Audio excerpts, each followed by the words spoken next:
It's the 19th time that we are doing it. That's awesome. Okay, I'm sharing my screen. Let me know when you see something on the screen, please. I have shared my screen with you. Whenever you guys see the screen, please make use of the chat box to let me know.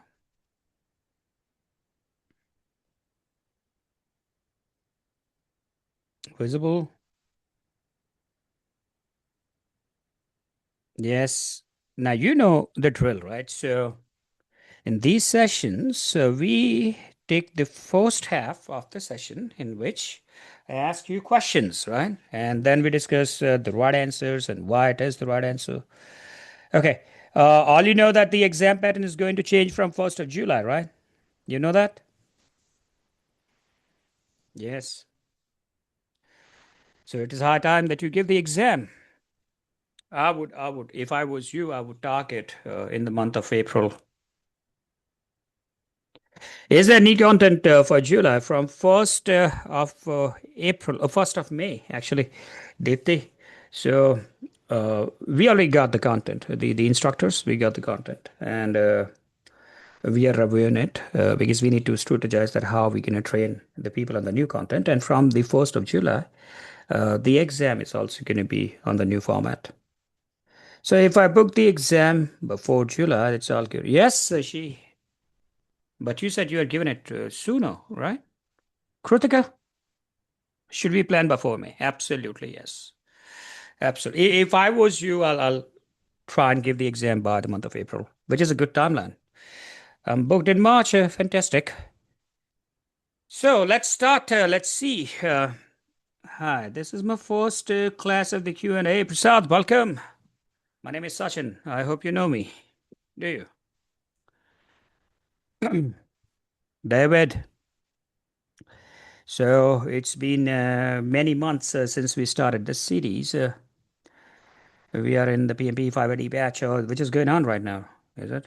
Yesterday we had, yes, I know. That's going on. So maybe you might see a few things that you may not know right now because it's been only about 2, 3 classes of your batch. So, but yeah, with the framework, you should be able to answer a lot of these. Let's get it started. Let's start with the question number one, ladies and gentlemen. The question is a multinational organization is running a strategic digital transformation program involving the legacy system replacement, the regulatory compliance modernization, and a customer facing mobile product development. So, three different parts to this: legacy system replacement, regulatory compliances, and the customer facing mobile product development. The infrastructure replacement follows a predictive life cycle due to the vendor contracts and the audit requirements, while the mobile product teams operate using the HR delivery. Midway through the project, through the execution, the HR teams are consistently delivering the usable features ahead of the schedule. They're doing good. Okay.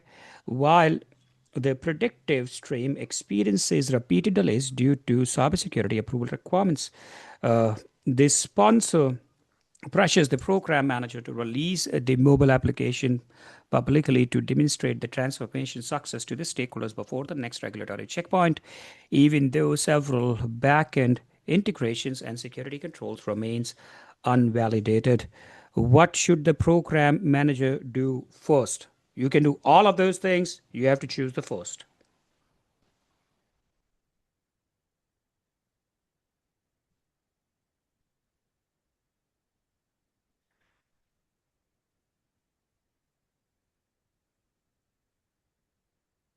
Omar goes bravo.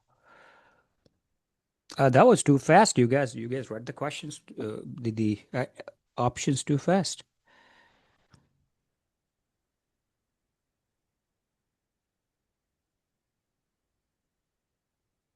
What's wrong with releasing the limited mobile functionality to show the visible progress? You said assess before the action. Yes. I was about to tell this to the people who are new. Rule number one of answering the questions in the PMP examination. First comes the analysis, then comes the action. Okay? So, whichever option talks about analysis, you have to go with that first. Okay? Now, which one talks about the analysis here? That's simple, right? So the answer is bravo, right? Conduct the integrated dependency and compliance risk impact analysis through the governance forum. All right, that's the answer. Comes the question number two, ladies and gentlemen. A portfolio management office is reviewing a group of initiatives intended to modernize the operations. One HR project demonstrates high velocity, frequent releases, and strong stakeholder enthusiasm, but contributes minimally to strategic cost reduction objectives. So, at one end, doing good, the other end, not so good. Another large predictive compliance project is significantly behind the schedule due to the supplier's delay, but directly enables mandatory regulatory reporting that the organization must achieve within a year. Now, this is also, one is good, one is bad. Budget limitations require terminating one initiative, which criteria should drive the portfolio decision. Good question. Read the question again if it is required. You see, now you have to take a call that should we close the predictive project, should we terminate the HR project? Good question. What do you think?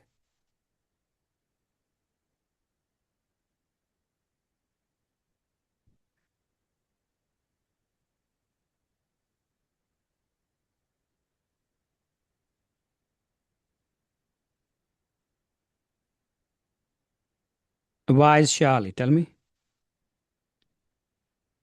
Why not overall schedule performance matrices? Because both of them are lagging in one of these two, initiatives that they are taking up. So both related to the scheduling, by the way.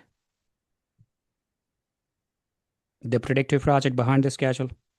The HR is ahead of the schedule, but then it has minimal contribution to cost reduction. So one lacks in cost reduction, the second lacks in the scheduling. But then you have to remember it's a portfolio. That's the key word.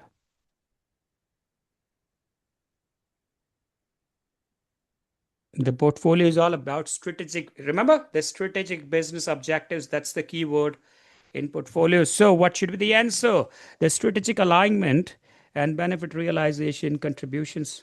So, portfolios are all about the strategic position and the strategic objectives. Programs are all about interrelated projects to deliver that value, which is not possible by delivering those projects individually. Projects are temporary endeavor undertaken to create a unique product service result. So, if you just remember these three definitions, you will be able to answer many of these questions during the examination. So, that was question number two. Moving on to question number three, ladies and gentlemen. A hybrid project implementing a new enterprise CRM allows the HR teams to continuously prioritize the features based on evolving customer needs.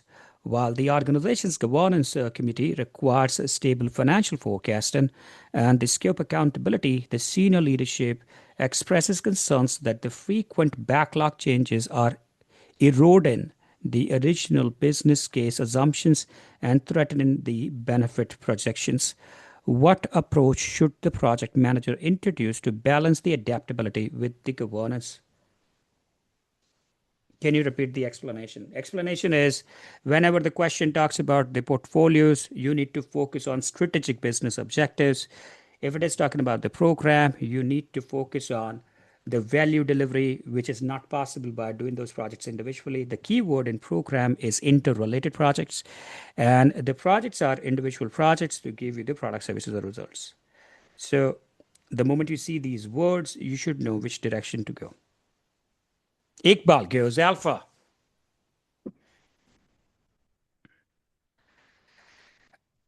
Okay, you understood the question? It's a hybrid project, by the way.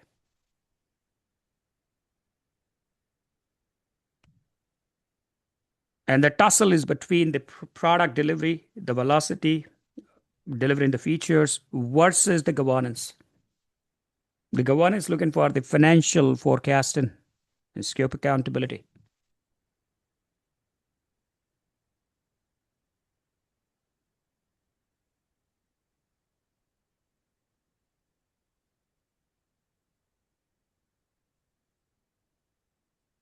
All alphas? Everybody thinks that's an alpha?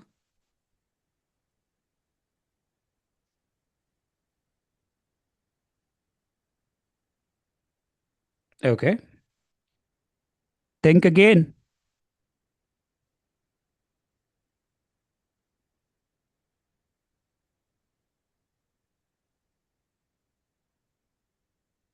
What is rolling wave baseline in? Tell me. What is it?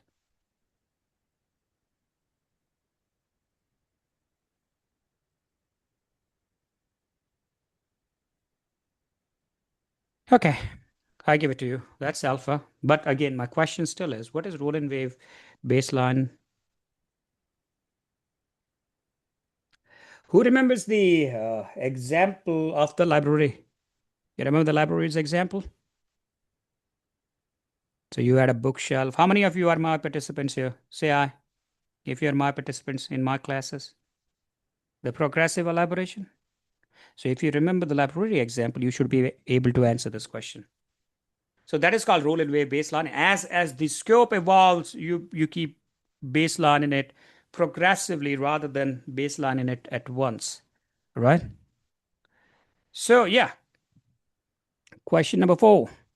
An agile release train within a regulated healthcare program delivers functionalities every sprint that fully meets the user acceptance testing.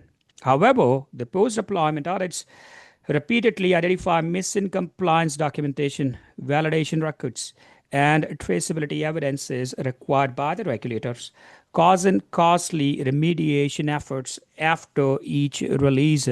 What underlying governance control is most likely missing? Good question. What is missing here?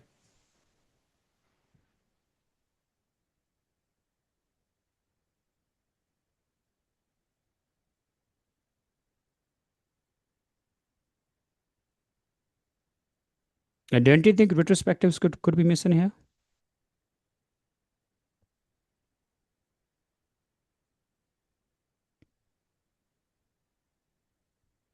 Many. Penny gives alpha. Okay, tell me, what is the definition of done? What is it?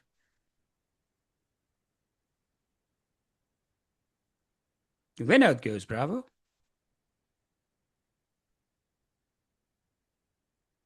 What is definition of done? Anybody? Acceptance criteria. Why do you define that? Why do we have the concept of the definition of done? That puts you and the customer on the same level of understanding that, if we're gonna make this product, then what are going to be those parameters that the customer will check and only then he's gonna accept this product, correct?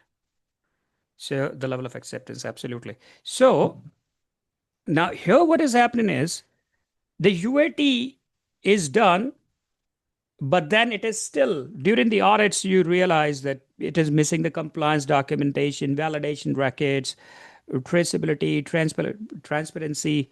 All of these are missing. Why? Because these things were not included as a part of your DoD. So maybe you need to redefine, these elements as a part of the DoD. So that's why the answer is alpha, right? Compliance element embedded into the DoD, right? That's where the problem is. So that's alpha. Good, guys. You guys are going solid today.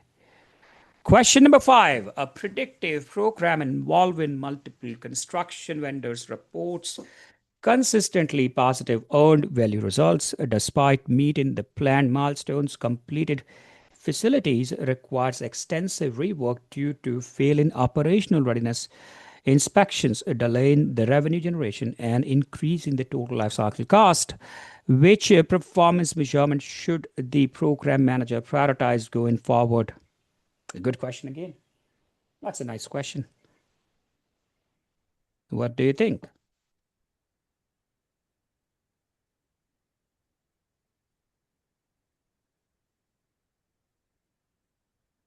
Why, Charlie? Tell me why, Charlie. What's wrong with the cost performance forecasting?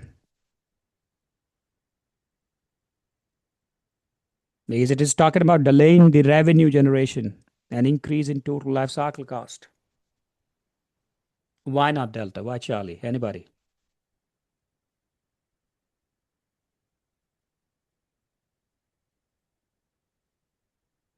A rework from the quality issues.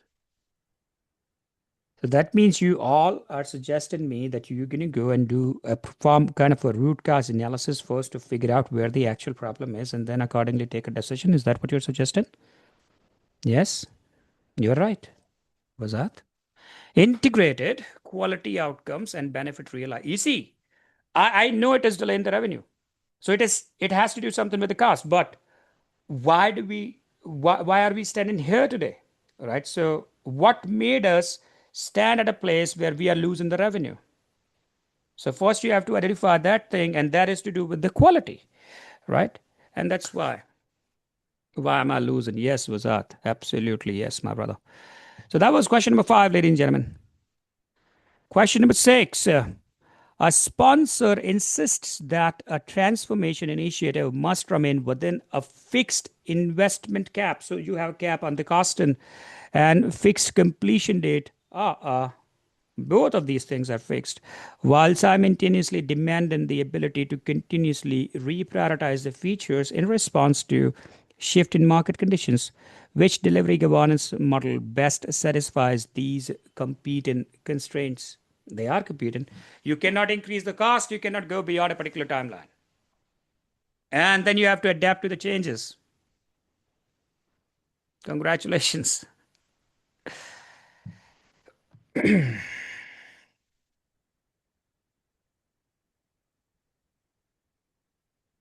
Alpha can never be the answer. I can tell you that.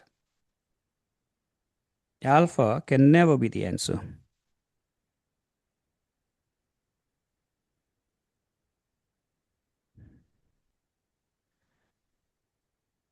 And the answer is delta hybrid model allowing controlled scope trade-offs with fixed investment because that gives you the flexibility in terms of scope, right? And you can still run that hybrid product but project within a fixed time frame and within the fixed cost. So I believe that should be delta. That's the correct answer. That was question number 6 for you, ladies and gentlemen. Question number 7. Midway through an enterprise HR transformation program, the department heads begin resisting new operations modules, citing the fear of reduced authority, lack of role clarities, and perceived loss of control over budget and decisions. So they are resistant to it because they think that their powers are going away. Delivery matrices remain strong, yet morale and the collaboration steadily decline. What should leadership address first to stabilize the transformation?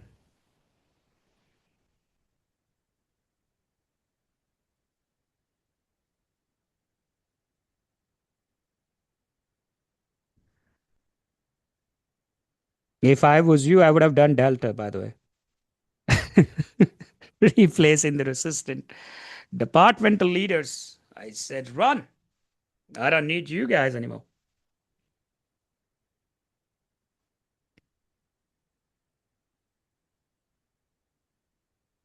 And this is what DJT will do. Yeah. You know who DJT is? Oh, Jesus. That's a recorded line that goes on YouTube. Okay. What did I just say?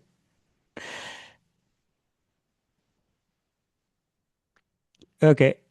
The answer is, of course, Charlie, strengthening the organizational change management and value communication. Right. So this is what you have to do.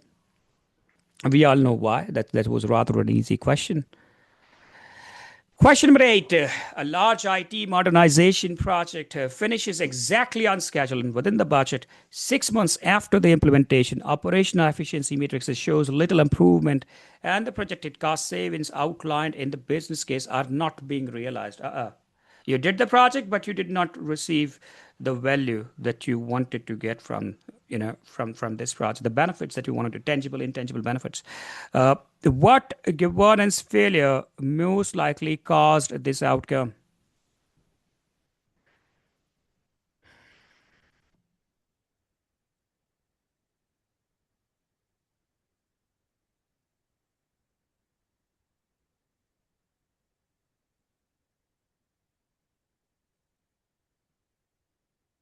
IT modernization program, a project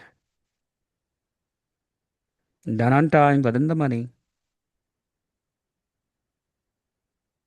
What you should have done. Now, that's where you see, that's where communication and value realization are very deeply connected to each other. We talked about it during the classes, if you recall. So, when you close the project, there are three different parts to the closure of the project. What are those three parts? Anybody? Remind me? My participants? First is the handover, the transition of the product service result. Second is, second is the value realization, correct? And the third, the benefit realization. Yes, Tifel.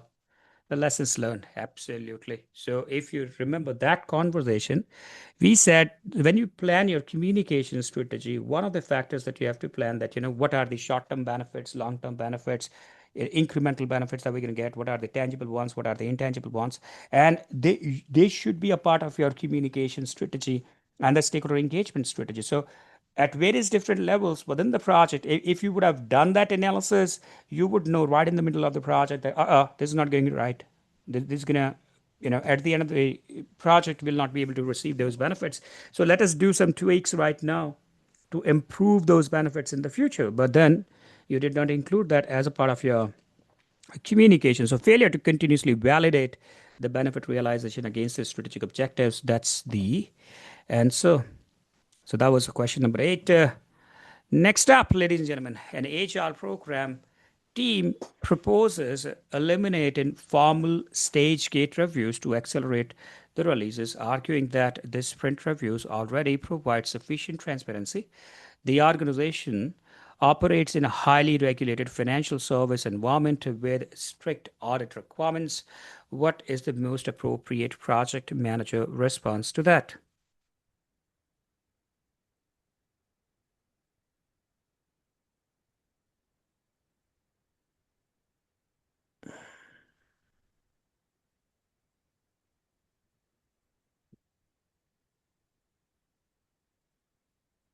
You can't do delta, so delta is out. You cannot do Bravo, Bravo's out. The answer has to be between Alpha and Charlie. And Alpha is a potential answer, by the way. You should know that.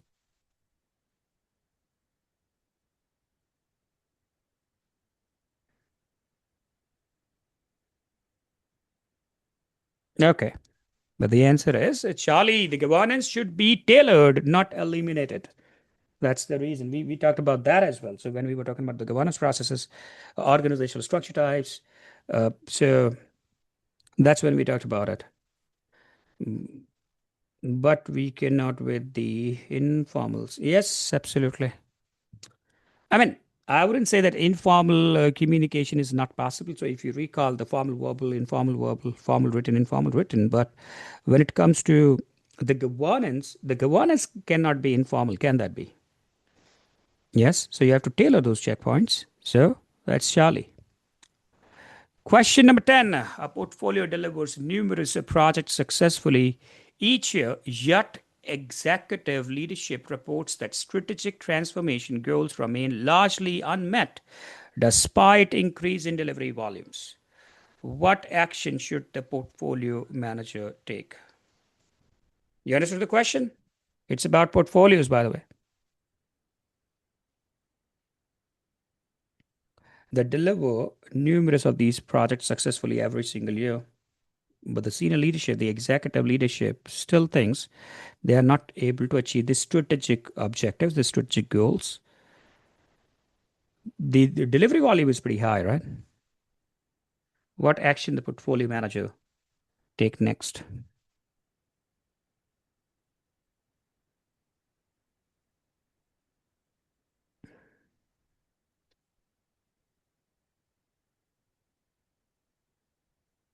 What's the key word in portfolio management? Strategy, right? What should be the answer? Charlie. Re-evaluate the initiative selection and benefits map into the strategy because this is eventually that's the whole idea behind the portfolios, right? Question number 11. A hybrid product launch includes HR, marketing development, and predictive regulatory approvals. Marketing campaigns are ready weeks early, but regulatory documentation review are incomplete. The leadership wants to launch the advertising immediately to capture the market attention. What should the project manager prioritize?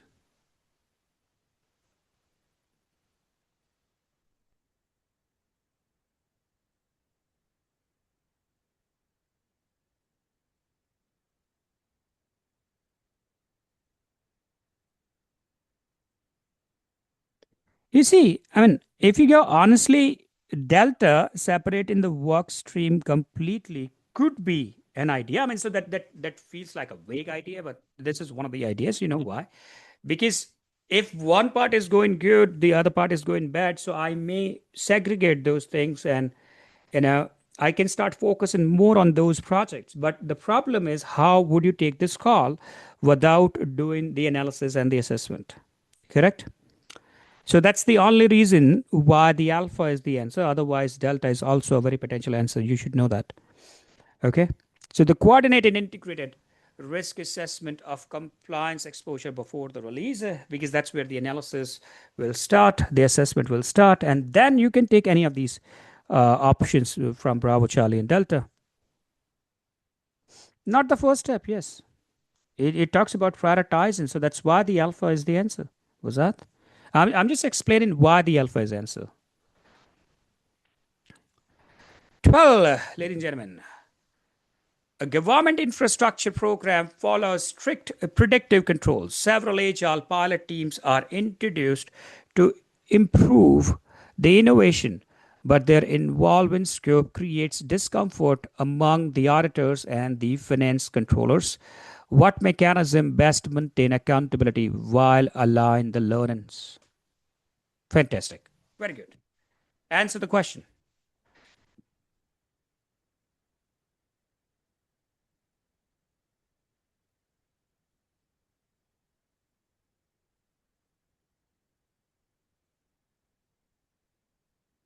You know, what is the one word answer to this question is? Tell me, what's the one word answer? Not going into the plain English. What's that one word answer? What mechanism best maintain accountability while allowing the learning? Maintain accountability, still give them the flexibility. What are we talking about here? What is that one word answer? If you say adaptive, Kumar, then you should have gone ahead with the alpha. You're talking about mechanism. Yes, Tefel. Thank you. I love this guy. Right from the time when he was in my classes. Absolutely, yes, Tefel. The hybrid that sets up the accountability still gives you the flexibility that you can evolve over a period of time. You can go progressive, you can learn, include, right? So that's where the hybrids, that's the answer. The formal benefit impact review tied to adaptive scope changes. You see, this is what it is. So you define what is known to you, and then you run those sprints, the adaptive changes as you move into the project. So that's the best answer. Question number 13. A multinational program consistently meets the milestone delivery but faces growing operational disruptions after each release due to poor cross system integration readiness. What should be strengthened to prevent recurring disruptions? How can you stop that from happening again?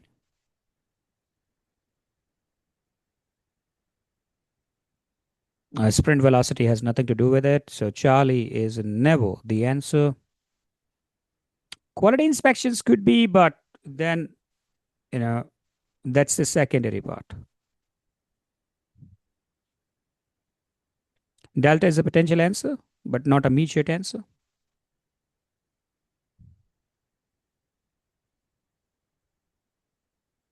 So what is happening? It's an overlap. You see, the projects, operations overlapping. That's where the problem is happening. So what you have to do, you have to put both of these things together, right? Integrated dependency and system readiness governance. This is where you should focus on. to define that system and then follow that system. That was question number 13. Question number 14, ladies and gentlemen. A strategic initiatives, financial forecasts assumed specific market adaptation rates. Midway through execution, the customer behaves, shifts significantly, yet the project continues delivering the original scope without revisiting the benefit assumptions. So, what should the project manager do?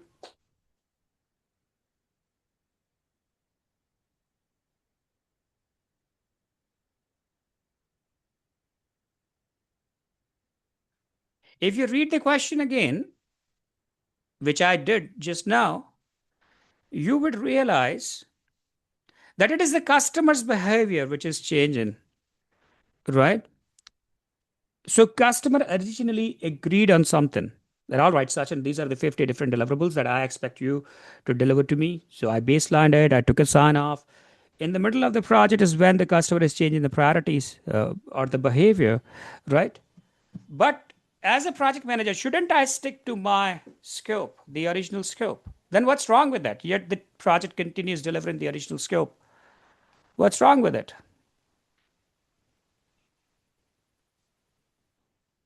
Think about it. Why the customer would not be happy? But then you tell me one thing, Tefel.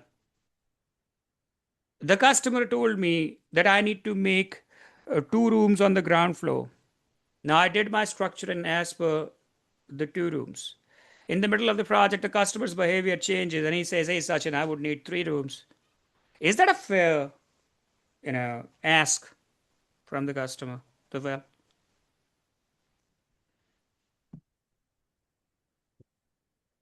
Believe me, we face the every day. You should know that I managed project for 25 years. So I've seen all of that, right? I've been there, I've done that. But if realignment is possible, that's the thing. This is what we are talking about. You see, that's where you cannot go pure predictive, right? So you have to have that adaptability because at the end of the day, what's the whole purpose of running a project? Tell me, what is at the core of project management? Value. Bingo. These are all my participants. Value. This is what you target, right? So, what brings the value for the customer? And that's why revalidate the benefits to adjust the scope to maintain the strategic value. Charlie is the answer. There we go. That's the answer. Question number 15. A predictive construction project completes according to the plan, but operational team struggles to use the facility effectiveness due to inadequate transition planning. Which governance area was most likely underemphasized?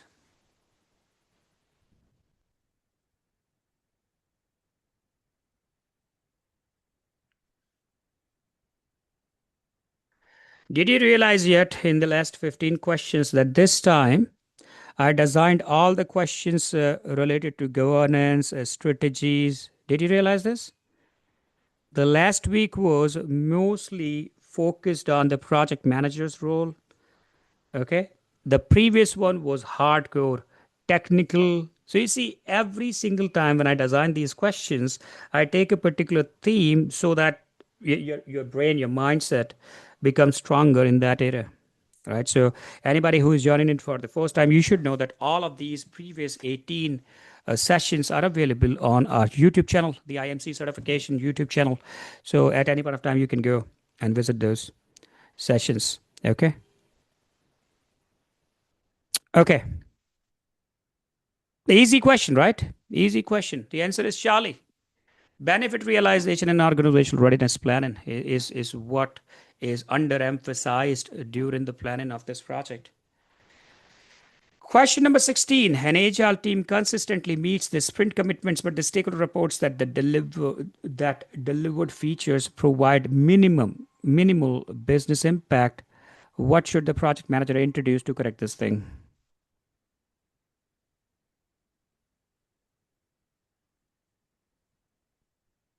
Yeah, somebody just went Delta. More frequent retrospectives, which is a potential answer, by the way.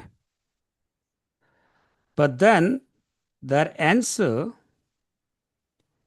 is an action that you're taken. Correct?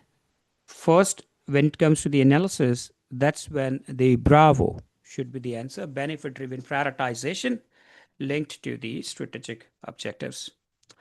That should be the answer. Question number 17, ladies and gentlemen. A complex transformation program spans IT, operations, compliance, and the customer experience. Four different things: IT, operations, compliance, customer experience. Each work stream reports success, but cross functional conflicts are increasing, and the overall program value is declining. What governance improvement is the most critical? Integrate everything, put everything together. That's what is missing. That is critical. Centralized integrated program risk and dependency management is the most potential answer from the four answers that we have. Okay. Hey, by the way, you should know that the PMI is going back to the previous pattern of multi choice questions. They are removing the fill in the blanks, they are removing the match in, they are removing the hotspot, and the multiple response types. So, congratulations. The 1st of July, Vidya. Yes. They're going to go back to the previous pattern that I gave back in 2006. The same pattern. Four options, one correct, three wrong answers. And that's why my focus. I plan to tell before. Yeah, but you should know that this is going to be something that will change. Question number 18, 1st of July. Yes, there is one.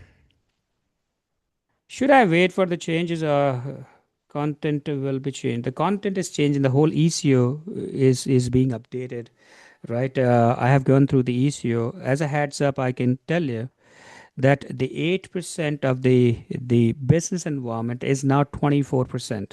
Just imagine this. It is tripled now. The business environment, it was 8%, now it is 24%. I cannot show you the ECO right now. The PMI told us very strictly not to show anything before 1st of April. So, no, 1st of May. So, that's why, we are barred from it. So, I'm not showing it, but as a heads up, I can tell you that 24% from the business environment and 42% from the process domain. So process still remains to be the biggest domain. The technical project management still remains to be the biggest domain, right? So process is 42% now. And when it comes to the people who was 42 before, it is further reduced by 8%. So now it is 34% of the total course. Okay. And then the rest 24% is from the business environment. And John here late, please can you show the sessions? What is it? From when? From 1st of July. The ECO will be live from 1st of May. ECO. Hey guys, how many of you know that the exam do not come from the book? Do you know that?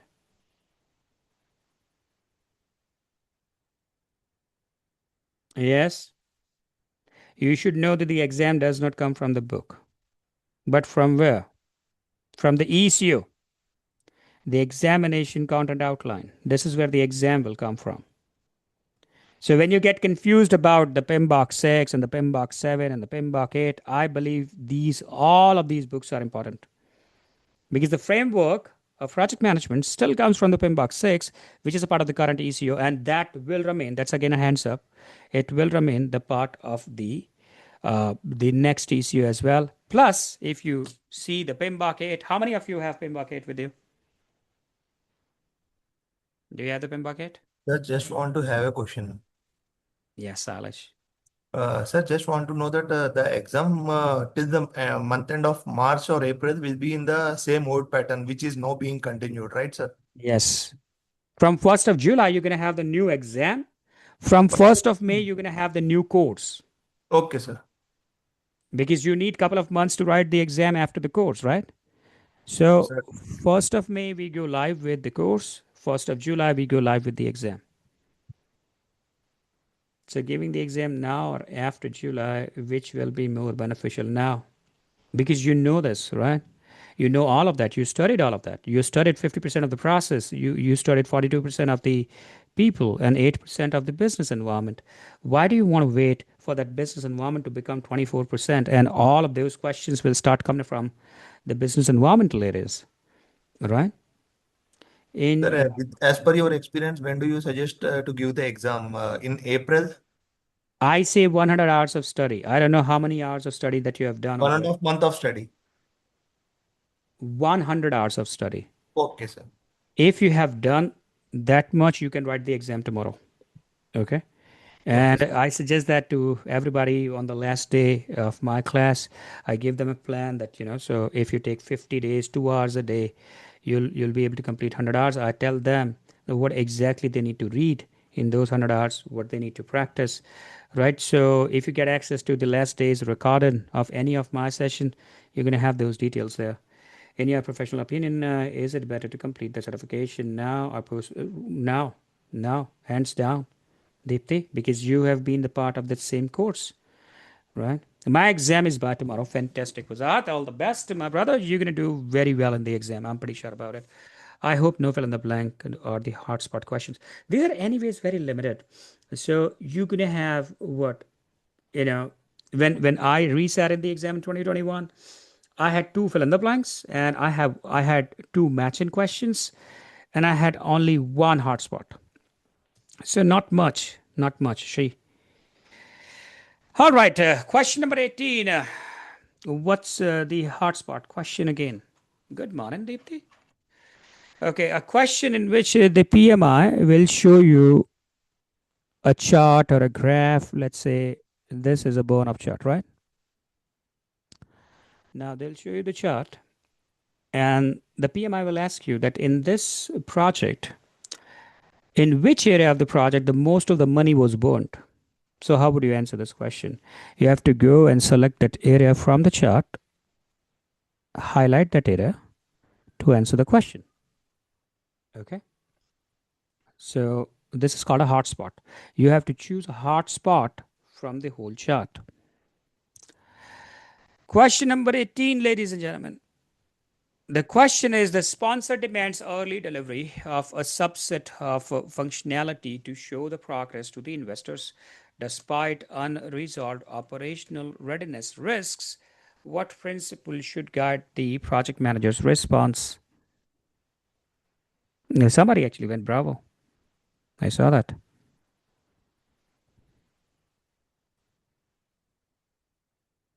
Sir, how can we know that the answers will be of a multiple choice or a single choice? The PMI It will tells be you. mentioned. Select two answers, select three answers. The PMI Oh, tells you.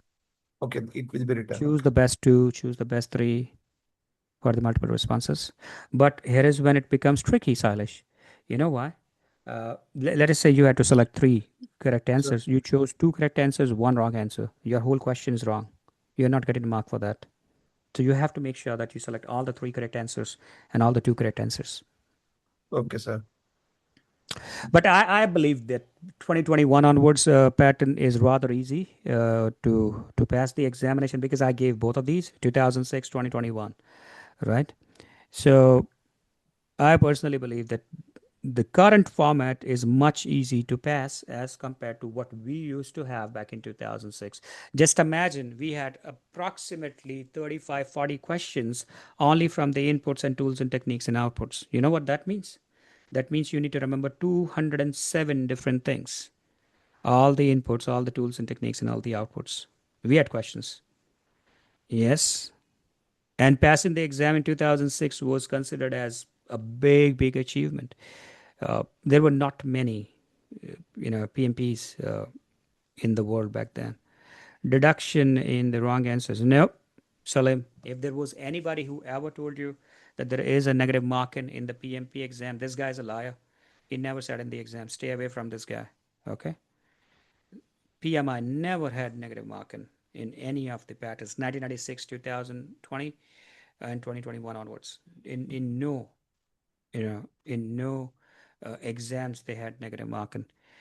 Can I ask what setting is exam taken? Is it online or you go to an exam center? I prefer you to go to the exam center, although You have an option to write the exam from home, right? Which is online proctored exam. Don't do that. Do not do that. Okay. Book the exam at the exam center. Go there. Write the exam from there. That's my advice to you.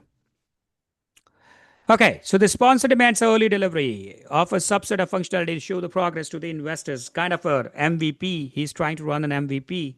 Despite unresolved operation readiness, what principle should guide the project manager's response? Answer, please. You all agree with Charlie? Balance the value delivery with risk exposure through the governance controls. You all agree on that? Yep, that's the answer. Question 19, ladies and gentlemen. A portfolio funds many innovation pilots, but very few transition into scalable business solutions. What governance gap is most likely present? All questions related to governance. That was the theme today. All governance questions.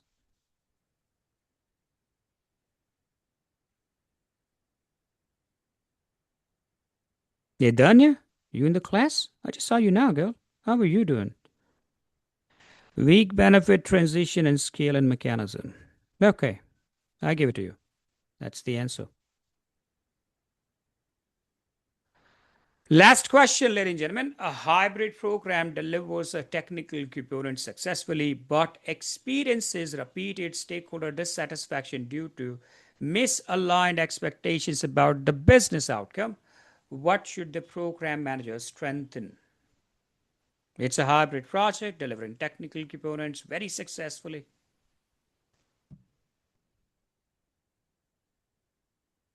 Customer dissatisfaction. Why would that be? Because there is a gap between what you believe is the value and what the customer believes is the value. Correct? David? Danya? Is that a problem? So, what's the answer here? The answer is stakeholders' engagement tied with the benefit realization. That's where is the area that you need to strengthen to avoid these things from happening. All related to governance. How many of you scored 20 out of 20 CI? If you scored all 20. There is nothing called easy or difficult. There are themes in project management which are easy. There are other themes which are difficult. Do you remember that? What, week number 14?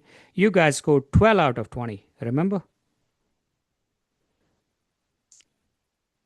18, 19, 19. That's fine. 16. You see, somebody still got 16. Okay. So I would have expected all of you to go like uh, all 20 correct in this one. Please share me last questions from 1 to 12. I'll upload this presentation on the chat window. All right. And then you can have all of these questions if that works. Salim, rather than going back and showing you the questions, first attempt it looked more something to get into the cadences. Yes. When upload? Right now. You want this? Salim? Yes? Okay. You know, when you want something, then you have a word which is called the golden word. What is that? You know what is the golden word? Yeah.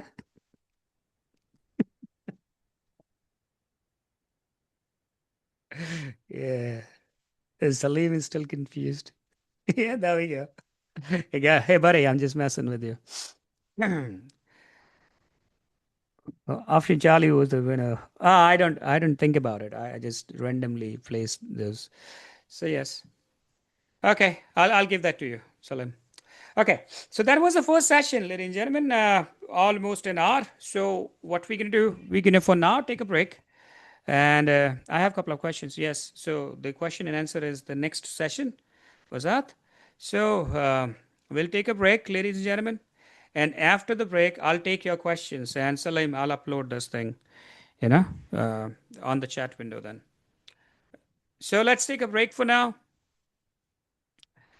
So I'll run a timer on the screen and share the last session also in the chat window. Share the last session, the previous week's session. Oh, I have to go and search for that. Where did I? QA, yes, okay, okay, okay. So let me just run the timer, and we'll run a 10 minutes timer. When that hits zero, we come back and we do the question answers. So let me just run that 10 minutes. I shall see you after the break. Thank you. Bye bye.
All right, ladies and gentlemen, are we all back after the break? Roll call, please. You guys hear me? I'm uploading that file that you asked for on the chat. Week 19, and then you have, where's the week 18? Give me one sec, please. Stay with me. Week 18, there we go.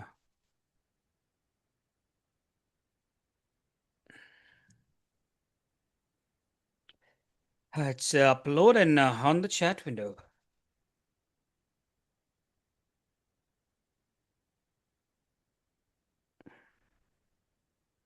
You got it, right?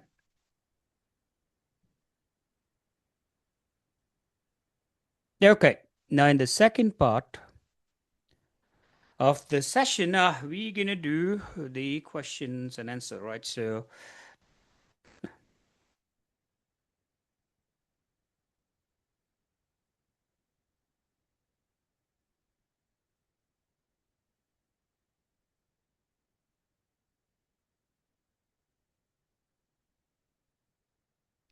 hey guys, am I audible to you? You guys listening to me? Yes, Deepthi? All right. I don't know what happened. I'll just share the screen again. You see the screen? You let me know. Is the screen visible? Yes. All right. Second part is when I answer your questions. So please type your questions on the chat window. I will read and answer them. Which document based action is being performed when a project manager conducts a risk analysis based on a high level scope and utilize the expert judgment to prepare the document? All right, you tell me. Guys, you saw the question? What do you think is the answer to that question? Document based action is being performed when a project manager conducts the risk analysis based on a high level of scope, which is available with him for now, and utilizes the expert judgment to prepare a document. Anybody? Let's take your views on that.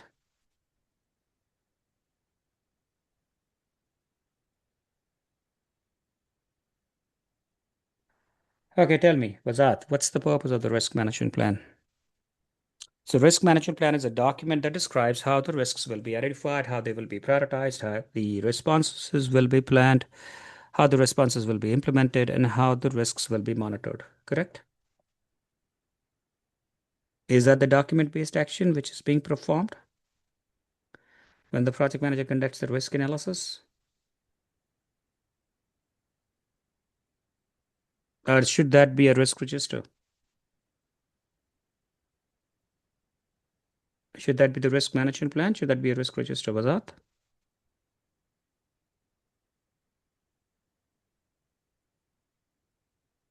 No, we'll correct it. Yeah, Let's. sir. Actually, I'm sorry. There was no option over there. There was the Mm. two options. One was the project charter, and the second one was risk management plan. According to that, risk I go for risk management plan, but they told it is risk. Sorry, it is project charter. So I don't think it So is you correct. had That's why you I'm had asking. only Yeah.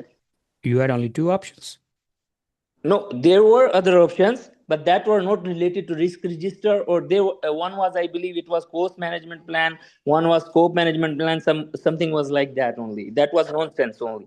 Yeah, Okay. What question number is that? What simulation is it? You remember that?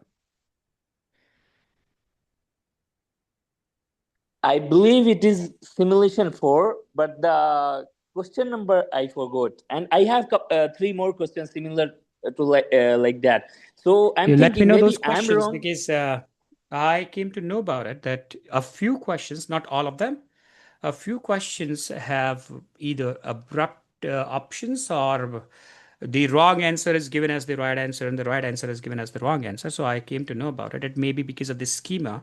So when I write the questions, I write it in a particular format and then the team, the IT team, pulls those questions to put them onto the simulation, right? So maybe it is because of that, because you know the answer to that question is the risk register.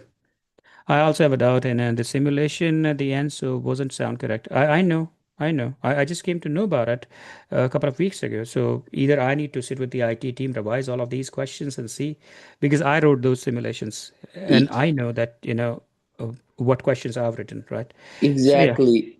Yeah, in couple of other questions also I had a doubt, but these three questions I were like pretty sure they are wrong. So I still thought maybe there are chances it can be project charter. I don't know. So I will ask the professor. Maybe he will correct me if I'm wrong. And what is the logic behind that? That's why I'm asking here. you see, the project chart document, there are only two essential components to the project chart document. That's the authority document, right? So the name, the roles, responsibilities, and the authorities of the project manager, and the name and the roles, responsibilities, and the authorities of the sponsor. These are the two mandatory elements, right? All the rest of the information that you put inside the project chart, this is all optional, right? You may have that, may not have that. At times, even your statement of work can work as a project charter, all right? So it has nothing to do with the risk analysis. You may have high level of risks going into the project charter. You may have that, but that's not what the question is. The question is, what is the document based analysis that you're going to do based on the available scope? So I would still go with the risk register in that. So we will look into those questions with that. Do one thing. Just send me those questions, maybe on my WhatsApp, and I'll get them checked. So there is no point discussing those questions which are wrong, because I know there are, because I heard a few of other of my participants also came up and said that apparently the answers are not matching up the questions, right? Yeah, sir. I actually shared with you last week, I believe, all these three questions. Yeah. Oh, you did? Then I Yeah. must have informed that to the team. Okay, let me go back and check those then. Sure. Thank you. Thank you. And last moment, any tip of the day, because tomorrow by 11 I'm going to prepare for exam. Quite a few, actually. You want to hear those? This could benefit Yeah, all. obviously. Okay. First thing is that you should know that the amount of study that you have done, you can write the exam tomorrow and pass the exam. Okay? Trust on that. So the amount of discussions that we had in those 40 hours, if you would have given the exam last month, you would have passed it. So just be confident. That's the key. Just be confident. Sit with the confidence. Okay. Now, when you read the question during the examination, ladies and gentlemen, this is for all of you who are appearing for the examination. Tip number one, if the question is not explicitly telling you that it's a hybrid project or an agile project, then it is by default predictive. Okay? By default, it's a predictive question until explained otherwise by the PMI. The PMI will say this, that you're managing a hybrid project or an agile project. If the PMI is not saying that, it's by default predictive. Tip number two, it is by default a big project unless explained otherwise. So if the PMI is saying it's a pilot project, it's a small project, then only it's a small project. By default, it's always a big project with $1 million in budgets and hundreds of those resources. So you have to consider that by default. Okay, that's the tip number two. The tip number three is the PMI actually assumes that you are an experienced project manager. You are experienced, okay? Because that's the prerequisite. 3 years of experience if you're a graduate, 5 years of experience if you're an undergrad, right? So the PMI will never bottle feed you, spoon feed you. They'll not do it, okay? They assume that you understand these definitions, they assume that you understand these terms. So they'll just ask you the term, considering that you already know that, okay? So you have to think accordingly. Tip number four, whenever you read the question, whenever you read the question, read the first line of the question and then jump to the last line of the question. So just like it's a paragraph. Okay, let's take an example of this thing. Let's take an example from today. Say this is the question, right? So you guys see the question on the screen? Is it visible to you? Now, Rizwan, focus, my brother. So, if you look at that, that's a big paragraph. It's a quite big paragraph, right? Now, if you read the first line of the question, it says a multinational organization is running a strategic digital transformation program. So, first thing, it's a program, strategic digital transformation program involving the legacy systems replacement, regulatory compliance modernization, and the customer facing mobile product development. So, up to this point, we understood that this program has three different parts to it. One is the legacy system, the other one is the regulatory compliances, modernizing the regulatory compliances, the third is the customer facing mobile application, right? Now go to the last line. What should the program manager do first? So I understood it's a program. I understood it has three different parts to it. I understood one part will run predictive and the second part will run agile, right? So it's kind of going to be a hybrid project. And at the end of the day, the PMI will ask me, what should I do first? And now you go back and read the question. So now you already know that at the end of the project, at the end of the question, the PMI is going to ask me, what should I do next? What should I do first? Right? Your whole perception of reading the question will change now. You understand what I'm saying? Let's take another example. Look at this one. That's again a big one, right? A portfolio management office is reviewing a group of initiatives intended to modernize operations. Okay, that's the first line. The last is what criterion should drive the portfolio decision. So, what do you understand now? It's a portfolio, which is reviewing the group of initiatives which are intended to modernize the operations. And now I know that I will be asked at the end of the day, I'll be asked that on what basis I'm going to take a decision which is related to portfolio. Now you go back and read the question. It becomes rather easy for you because you already know what the PMI is expecting you to do, right? Now, that's the tip number 4. Tip number 5, ladies and gentlemen, is time management. Very, very important tip. Okay. Most of the participants will not be able to answer 180 questions, not because they do not have the time, but they don't know how to manage the time. Okay. It's a very important tip. I'll tell you what. What's the total time allocated to you? 230 minutes, right? So the PMI gives you 230 minutes. And they give you 180 questions, right? Now, these 180 questions are divided into 60, then a break of 10 minutes, which is optional, but I would recommend you to take that. Then 60, then a 10 minutes break, then 60. Correct?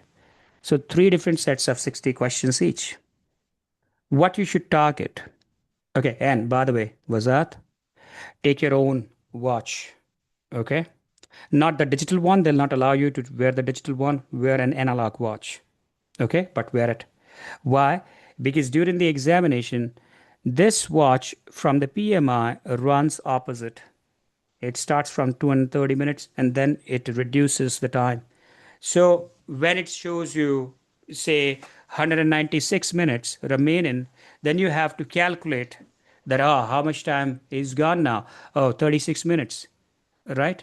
So 34 minutes. So rather than calculating it like this, you look at your watch at the time of the start of the first question, look at your watch. Then what is the time in my watch? Because it is easy to move forward than moving backward. Okay? And what you should target, ladies and gentlemen, that the first set of 60 questions, okay, you need to do that in the first 70 minutes. First 60 questions in first 70 minutes. Okay, then you take a break of 10 minutes. Next set of 60 questions, another 70 minutes. Okay, then you take a break of 10 minutes. Now, how much time is remaining with you? 90 minutes. Correct? Is that 90 minutes? You keep that for the third set. Tell me, why am I saying this? That is how you should pace your innings. This is how you should pace your exam. I'll tell you why I'm saying that keep 90 minutes for the last one. Because after a couple of hours, your brain gets tired. So you start reading slow, comprehending slow, responding slow. You would need 20 extra minutes for the last set. Okay? Pace it like this. And you should be able to attempt all the 180 questions. That's a tip number 5, time management, important tip, right? Remember this thing. Okay. Then comes tip number 6. Tip number 6 is that when you read, that's a psychological tip, but that works. When you read the question, smile. Yeah, I know that sounds stupid. Okay. But it works. You know why? Because when you read the question and if you smile, you know what your brain tells you? When do you smile? You smile when you know that I know the things that this guy is asking. That's easy. Yes, absolutely. That's when you smile. So your brain sends you the message, oh, that's an easy thing, right? It gains you gain confidence. You read it with more confidence and you answer that. It reduces the stress, absolutely, because you know that's an easy thing. Yeah, just say that, that's an easy question, right? And then smile and then read. It will. It will help you. It's a psychological tip. Okay? Good enough? These are my strategies that I use when I write the questions, when I answer the questions. Time management is really, really important. And I'll give you the tip number 7. You know what is the tip number 7? Tip number 7 is that you have, let's say, 5 minutes. You have the last 5 minutes. Okay. And you have 6 questions remaining. Tell me what's the best strategy. You have 5 minutes, you have 6 questions. What is the best strategy to attempt those 6 questions?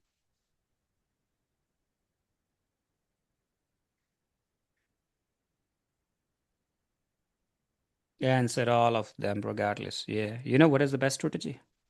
In this situation, the best strategy is called the eeny, meeny, miny, mo strategy. Okay? You know that strategy, right? Don't you? The eeny, meeny, miny, mo? Yes.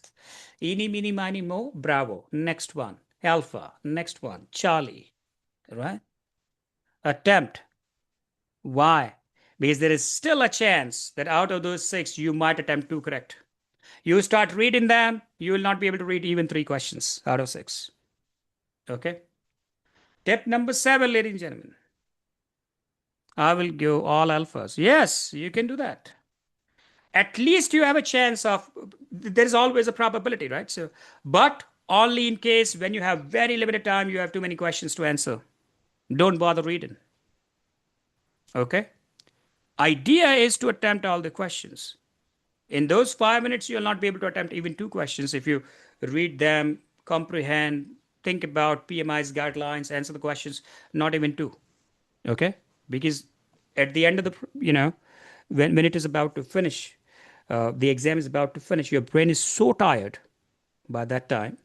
And I can tell you that. I have given PMP twice, so I can tell you that.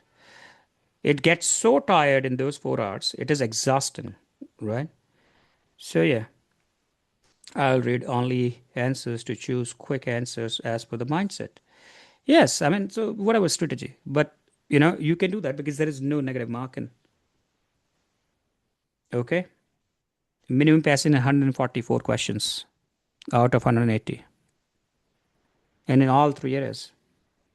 Try to link trigger words in the questions to trigger words in the options. Yes, 144 is the minimum that you have to answer correctly out of 180, which is fair, right? So it's not that bad. You still have a margin of 36 questions, which is, I believe, it's great. You have all the chances to pass the exam. I was about to tell you a very important tip, and that I just skipped. What was that? Uh oh. It just came across my mind. It was an important one. So how many did I tell you? Six, seven, seven, right? Okay. And there was one that came to my mind. It was a very important one, which really helps. Oh, Jesus, I'm growing old now, right? Am I? Hmm. No, I'm 51. I'm running 52, just so you know. Okay. So even if I did terrible on people's domain, as no. You have to have the above average in all the three domains to pass the exam. Okay. So 80% in all three domains. So no, you cannot fail the business environment and pass the rest of the two. Yes. Good morning, Shi. How are you today? Oh, Jesus, I forgot that question, the tip. What was that? So I lined it up and I said, I'm going to say this the next. Let's just revise. So I was talking about the time management. So 60, 60, 90. Then I said, hey, what was the next one that I told you? Oh, yeah, I remember now. Bingo. Tip number eight. Tip number eight. Not almonds exactly. I go with walnuts. Walnuts really help your brain. I eat a lot of these walnuts. So, tip number eight, easy. I remember that now. Do not mark many questions for the review. Don't do that. People have a habit that the first set of 60 questions, they're going to mark 10 questions for the review. Wrong strategy. Absolutely wrong strategy. Mark only those questions for review that you have absolutely no idea about. Do not waste time on that one. You say, all right, so I'll come back to this one. Okay? You should not mark more than 4 to 5 questions in any of the sets. Okay? So only those questions that you have absolutely no idea, you go mark that for review. See that later. Otherwise, don't do that because you are reading the question twice, you are reading the answers twice, you're running the brain twice. It takes double the time. Okay? So there was this girl, Prachi, I believe that was her name. She said, Professor, I attempted only 150 questions, and you'll be amazed to know 156 questions. You'll be amazed to know that she passed the exam only after attempting 156 questions out of 180. And I said, how did you miss so many of these questions? She said, because of my own stupidity, Professor. So what I did, you know, I marked too many questions for the review during the first set, and you cannot submit the set unless you review all of these questions. So I had to go back, read those questions again, and then attempt those again. That took a lot of time. So first, my first set was 85 minutes, right? You said it should have been 70 minutes. I lost 15 minutes there, and then I lost another 10 minutes in the second one. I had absolutely no time at the end of the exam, right? So don't do that. Mark minimal questions. Leave only the confusing questions for. Yes, only those questions that you have absolutely no idea about. Okay. So these were eight. Then I'll give you the most important tip. You don't do that, you definitely fail the exam. You want to know that? Was that? Yeah. The most important tip. Okay. The most important tip is to treat your instructor who did so much of effort to tell you so much about project management. You do not treat him, you cannot pass the exam. Okay. Treat your instructor well. He deserves that. Okay. You fail in that, you fail the exam because that's a cardinal sin as defined in Bible, not to treat the instructors. Okay. Hey, buddy, you ping me tomorrow with your certificate. Okay. You do that.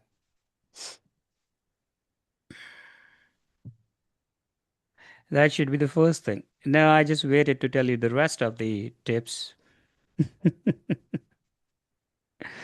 All right. Any other question, ladies and gentlemen? Yeah, can I ask, what is the percentage number of formulaic questions, roughly? You need to say that again. Your voice was not very clear. Okay, sorry. Can you hear me now? Can you hear me I now? can hear you, but it's like, I don't know if that's feeble only for me or. Hey, guys, low voice, I'll yes? write it. I'll write it. All right. Minimum 100 hours of preparation to crack the examination. Yes. Certificate will get on the spot. Result will be on the spot, and then the certificate will come on in your email. The result will be on the spot. You can get it printed. The center can print that result for you. You can take it with you, and then your certificate will be available. On the spot heart attack? No, it is actually good. Day before yesterday, on Friday, I decided in the morning that I'm going to do my CSM certification. I started reading, the Scrum Guide in the morning. I gave the exam in the evening, right? And posted the certificate in the evening. You saw that? She? I got the result on the spot, and guess how many marks I scored. Guess that. In one day, started reading in the morning, gave the exam in the evening. Yeah, Manju. This girl knows that. 98%. 98%. That's the score. So, yeah. So, it is good to have the result on the screen. Where can we have Q&A of all sessions? You cannot download all of this, but you can go to the YouTube, and maybe from the YouTube you can save those videos on your login. Can you please again explain earned values? Expected price can never exceed the earned value. Okay. So what's the concept of the earned values? You see, three different things that comes into the picture, right? So planned value, earned value, and the actual cost. These are the three, right? Now, how do you calculate that? Let's take a very simple example to understand that. It is not brain, it is the one of God. Thank you for that. Salim, you've been in my classes? You were my participant? Yes? I remember him somehow. Anjir Salim. Okay. Let's take an example. You see, girl. Let's say this is a road that we need to build. Now that's a 10 kilometers road. Okay. Now we decided we're gonna do 1 kilometer every single day. So the total duration is gonna be 10 days, right?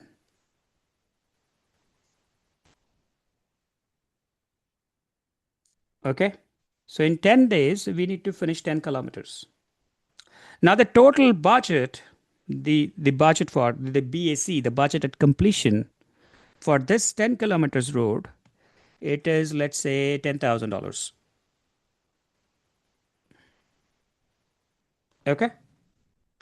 So that means, as an average, if you look at this section right here, this is 1 kilometer chunk. Okay.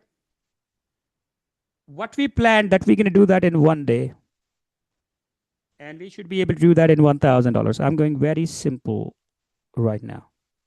Correct? She?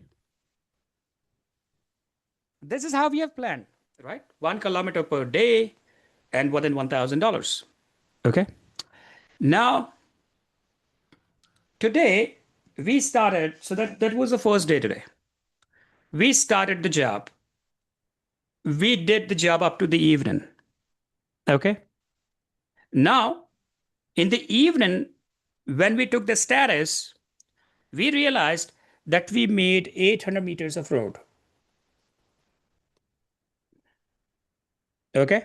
That's the actual that we did. So, and in order to do that 800 meters of road, because of whatever reason, we spent $1,100. So that's after the first day. We made 800 meters of road and we spent $1,100. Now, what is planned value? The planned value is the value of the work which was planned for today. How much was that? $1,000. Correct? That was the value of the work that was planned. Then the actual cost is amount of money that we actually spent. How much did we spend? $1,100. And the earned value is the value of the work which was performed. How much should that be? How much should that be? See? Value of the work that you have performed. How did you get that number? How did you get $800? How did you get $800? It is percentage complete into the BAC of that day. Is that how you got it? So 80% multiplied by 1,000 is equals to $800. Is that how you did that? So now these are the three key parameters. Earned value, which is $800, and that is why it is called earned. Okay, what have you earned as on today? All of these numbers are as on today. So what have you earned as on today from this project? Okay, so I have earned a work which is worth $800. And in order to achieve that work, I spent $1,100. I should have done that in $1,000. Is that bit clear to you? Shay? Is this bit clear, girl? Now, once you have these three numbers, now you can calculate anything, right? So what you can calculate? You can calculate your schedule variance, your cost variance.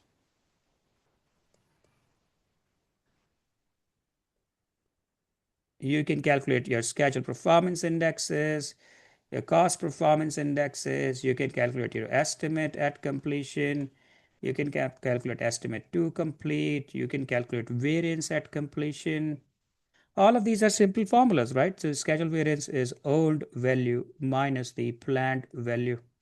What was the earned value? 800. What is the planned value? 1,000. So what did you get? You get negative $200. So when you have a negative number, what that means? It means you are behind. All right. How much behind you are? You are behind by a work which is worth $200. Is that true? Is that true? Are you behind by a couple of hours? Almost in terms of scheduling? Yes. Right. Now, when it comes to the cost variance, what is the cost variance? Earned value minus the actual cost. So it is 800 minus 1,100. So this is negative 300. So in terms of cost, you are behind by $300. So if you planned to finish this project in $10,000, now it will take $10,300 minimum. Correct? So that's how you do the cost variances. When it comes to the schedule performance index, what's the formula? Earned value divided by the planned value. So you say earned value is $800 divided by the planned value $1,000, 0.80. So that is less than 1. If you have the performance index is less than 1, that means you are behind. And what this number of 0.8 tells you? It tells you when you work the whole day, your productivity is equals to that of 6 hours. Okay? Because you are moving at the rate which is 80% of what you originally planned. Right? When it comes to the CPI, it is earned value divided by the actual cost. Okay? Now, the earned value was $800 divided by $1,100. So that gives you 0.72. Now, what does that mean? It means that when you spend $1 in the project, you get an output which is worth 72 cents. Is that a bad thing? She? Is that bad? That's absolutely bad, right? So every single dollar that you're spending in the project, you are getting a return on investment which is equals to 72 cents. That's not good. That's bad. Correct? Then comes the EAC, the new budget. You cannot finish this project in $10,000, can you? No. You would definitely need more money. With the current pace, how much money do you need? So, BAC divided by the CPI. If you go with the current rate. So 10,000 divided by 0.72, whatever number that comes up, is the amount of money. If you move with same rate, this is the amount of money. That should be around 11,000 something now. Rough maths, right? ETC, how much money do you need for the remaining job? So how much job is remaining? 9.2 kilometers. That's the job which is remaining. How much money do you need for that? So that's going to be EAC, which is 11,000 something, minus the actual cost, which is for now is $1,100. So whatever number comes up, that's going to be the money that you need for the remaining job. And the variance is, what's the variance as on today? All of these numbers are as on today, right? So the variance is BAC minus the EAC. So the BAC was $10,000 minus the EAC, which is 11,000 something. So you stand on a negative variance of 1,000 something. Okay. So that's how you calculate the earned values. You understood that? Awesome. Any other question, ladies and gentlemen? I can take a few. I also had two questions, and I was hoping to get the clarity on the PMOs. Who exactly is this team, and what other crucial roles do they play aside from sharing the OPS? Okay. After performing estimating techniques like the 3 points estimate and get a new estimated timeline, do we need to get the approval from the sponsor again? Is it mandatory to do so only if it is not meeting the customer's requirements or just in general? All right, good questions, Deepthi. When is your exam, Deepthi? You booked the exam yet? Not yet decided. Okay. Were you my participant? I mean, pardon my ignorance. Were you in my classes? Ah, Sashi's class. Sashi and me, fantastic friends. Sashi is a fantastic, fantastic trainer. Absolutely amazing guy. When is the next Q&A? Today. We are still in the Q&A. Yeah, next week. Okay. Not next Sunday. Next to next Sunday. Come on, Wazat. You don't love me anymore, buddy? So the PMO, the project management office, first thing you need to understand, it's a department. It's not an individual. Okay? It's a department. Now, there are three different types of PMOs. So, generally, bigger organizations who do a lot of projects, they will have the PMOs, but that's not a requirement to implement project management, by the way. You may or may not have the PMOs.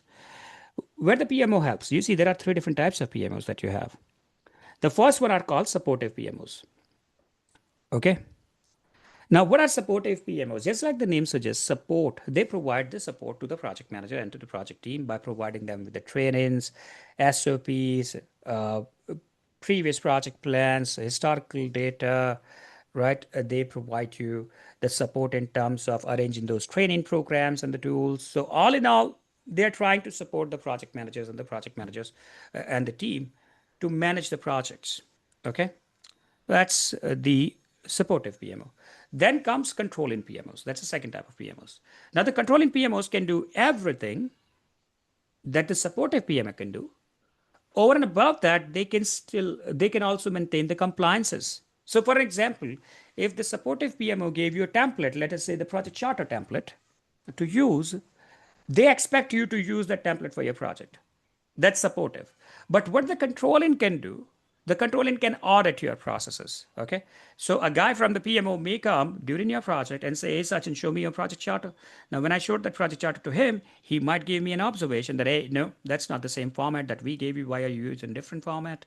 To that, if I say that because I thought this format is more suitable for my project, the PMO member will say, nope, you cannot do that. So this is what I'm going to do, Sachin. I'm going to issue you an NC. You guys understand NCs, non-compliances, right? So he's going to issue an NC and he'll give me a week's time. And in that week, what I have to do is I have to go back, re-document my project charter in the same format that the PMO gave me, and then get it signed by the sponsor, submit a copy with the PMO, and they'll clear the audit. So this is the job of the controlling PMO. Then comes the directive PMOs. Now the directive PMOs are very strong. They are very powerful entities, right? It's a very powerful department because all the shared resources and the project managers, they report to the PMO. So if there is a sponsor who got an opportunity from the customer, this sponsor will actually reach out to the PMO, and the PMO will choose that should we do that project, should we not do that project. And if we are doing that project, who's going to be doing that project? Who is available project manager? They assign the project manager to that project. Okay. All of these project managers. So the controlling PMO can do everything that a supportive PMO can do.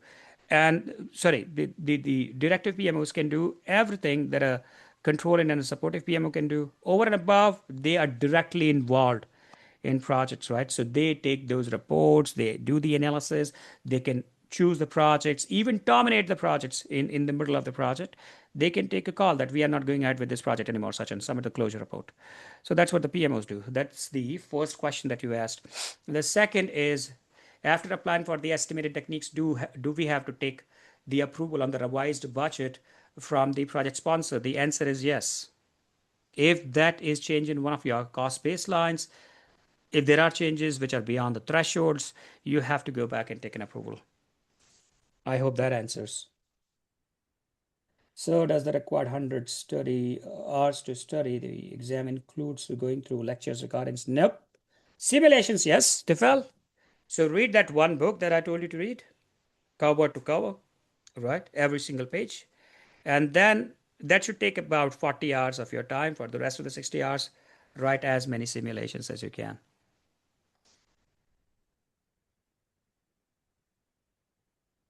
Can every year's PMO all techniques and cost the syllabus? I'm not able to comprehend with that question. You need to rewrite that question for me. So where can we have the issue? On the Google Drive link. I shared a Google Drive link with you. Otherwise, just do a Google. Just go to the Google, write examination content outline PMP current format, and that'll the PMI itself will give you the download.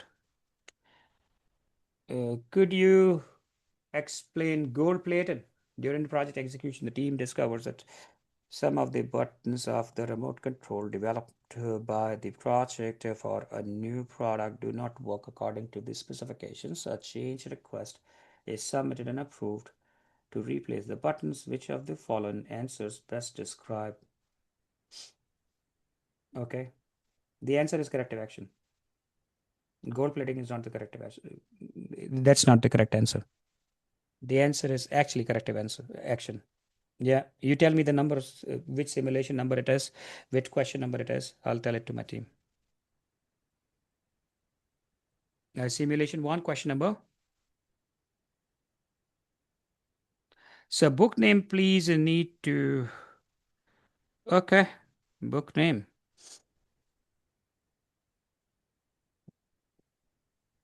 on the chat window. It's a recorded line. It goes onto the YouTube, so I cannot speak it. Okay. Gold plating. What is gold plating? Gold plating is when you try and do something just to please the customer. Okay.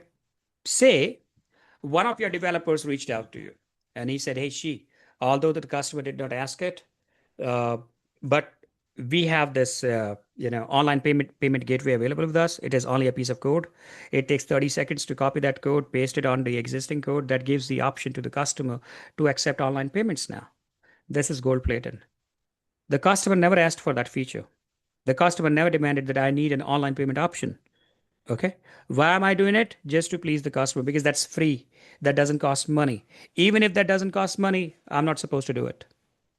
I should stick to what is required to be done. All the things required and only the things required to do the project. That's what the scope is, right? So do not do anything extra. So the answer was wrong. Yes. This is what I said. I said it's corrective action. How can a project manager provide inputs to the business analyst to impact the business case?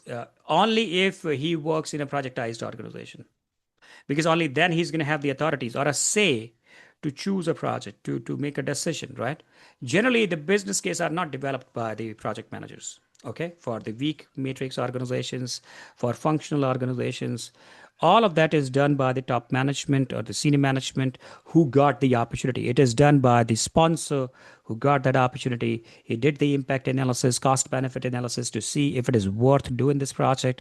Once that decision is taken, then he gives you a mandate that, all right, Sachin, so we have this project. It's a good opportunity. We're going to go ahead and do that. Do it. Okay. Otherwise, he's not involved in that. He's involved in business analyst to collect the requirements. He can definitely work with the business analyst. Okay. In collecting the requirements and defining those user stories. There's simulation 2, question 98, and question 158 have no options to select for me. All right. No problem. You ping all of those to me on my WhatsApp, okay? You ping those questions. I'll get them corrected. So lately, a few of my participants reached out to me and they said there are like 10 different questions in all of those 5 simulations which are not correct. Rizwan, so go to your uh, WhatsApp group, which was defined by the IMC. I'm a member of that group. Project managers performing reserve analysis as a technique in one of the project management processes that is currently working on. Which of these is likely to be that process? Reserve analysis? You tell me.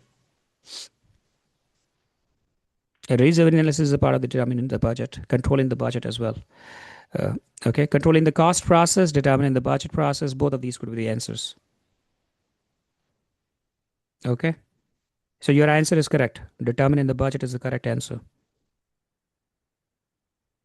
I know, but we already talked about it. Just tell me what simulation number is this, what question number is this. I'll get it corrected. I told you that your answer was correct. Okay, I felt better now. Yes, both of your answers were correct. All right, that's fantastic. I scored 50% today. Not a very promising score, but if because of these questions you got a lower rank, then it's fine.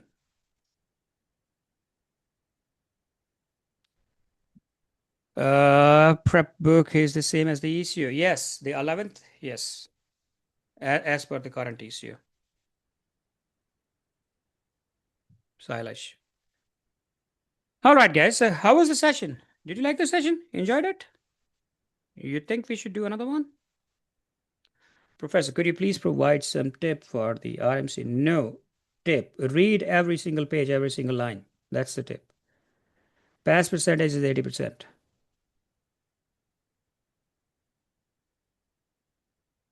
I get it. I know it's the best sleeping pill in the world, right? You are not feeling tired. You are not getting a proper sleep. Read 5 pages. You'll fall asleep. You'll fall asleep.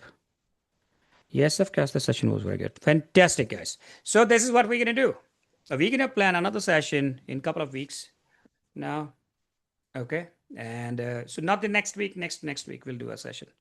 Sorry to keep asking, but can you tell me what percentage or number of questions or formula? There is no such fixed number. It's an algorithm, PMI's algorithm, which randomly picks the questions from the database. They have about 1 million questions, so they just keep picking. So at times the participants would have absolutely no questions from the numericals. At times they're going to have 16, 15 questions as well. It all depends what set comes for you. When I gave my exam in 2006, I had a lot of these numerical questions back then, 24, 25 questions. And back in our times, that used to be 200 questions that we had to answer in 4 hours. And then in 2021, when I gave the exam, I had only 8 questions which were numerical. Okay. So there is no fixed number. It's all based on the algorithm, and they keep updating the algorithm as well. All right, guys. So I believe we are good. Thank you so much for today. My name is Sachin, and I shall see you in the next session now. The session recorded, yes, you cannot get the recordings of it, but you can always go back and check on the YouTube channel. The YouTube channel is IMC certifications. Go to that channel. You're going to find all of these, right? So let me check that for you. You guys see the screen? Is this visible? So when you go to the YouTube, hey Andrea, you were in the class today, girl. I just saw you now. That's the YouTube. Go and search IMC certification.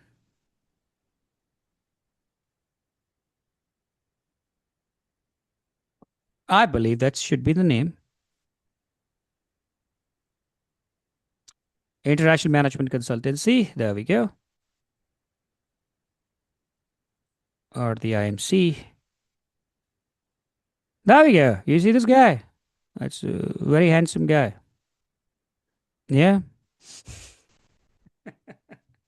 You see this? All of these sessions. Yeah. What a handsome guy this is.